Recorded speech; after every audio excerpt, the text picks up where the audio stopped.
some people sent me some tweets where Shakur Stevenson openly joked about Jermaine Ortiz going to be robbed. And they even basically said that, the commentary was talking about that Ortiz was going to be robbed when it came to his fight with Teofimo Lopez.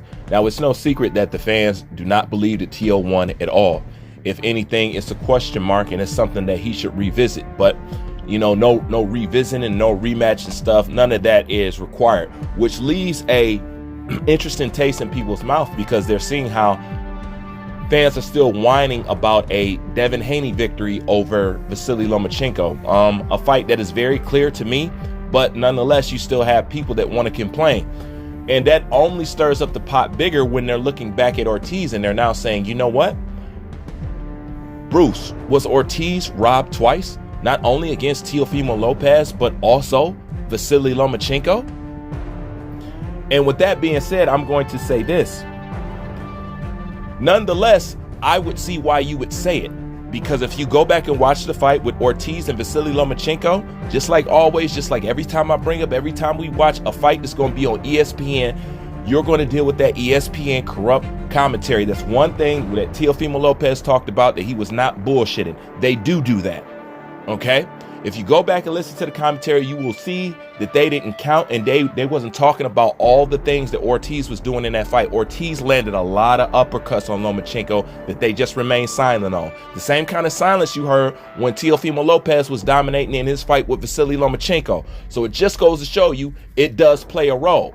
Now, however, even though I was aware of all of that, I thought in the end, Lomachenko did enough to get the win, But here's the thing. I only watched the fight once, and I watched it with the commentary on. Now, even though I'm aware of the commentary, you still got to turn it off at times, but that's how I remember it. So this is what I will tell you. This is what I will do. I will go back and watch it again. You know what I'm saying? And you guys go back and watch too. And then we can revisit this. But as of right now, it was a close fight. It could have been a draw, but I think Lomachenko did enough to win. But like I said, I only watched it once. So I'm going to revisit it, and then, we're going to pick it up from there. But if you're feeling like that, that's because the same corrupt ESPN commentary that you seen in the Ortiz versus Lomachenko fight was the same one in the Lopez and Lomachenko fight. Was the same commentary that you seen in the Lopez and Ortiz fight. ESPN commentary is corrupt. And anytime you can have professional boxers get online and joke about the corruption of boxing and how it goes, then what do people look like twisting their face up when I tell them that this is what goes on in boxing, when it seems to be a laughing joke to a so-called professional? That's actually sickening.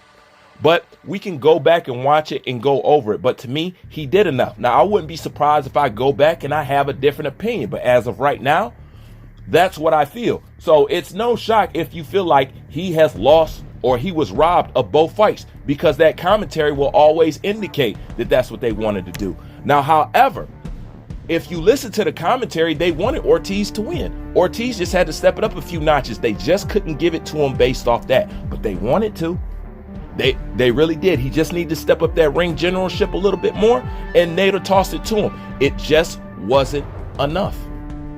Now, did he have a great game plan? Yes, but they don't want to reward that way of winning, so to speak. So they went ahead and tossed it back to Teo. That's just my opinion. But we're going to go back over it. I'm going to double back on you, and I'm going to tell you what I think.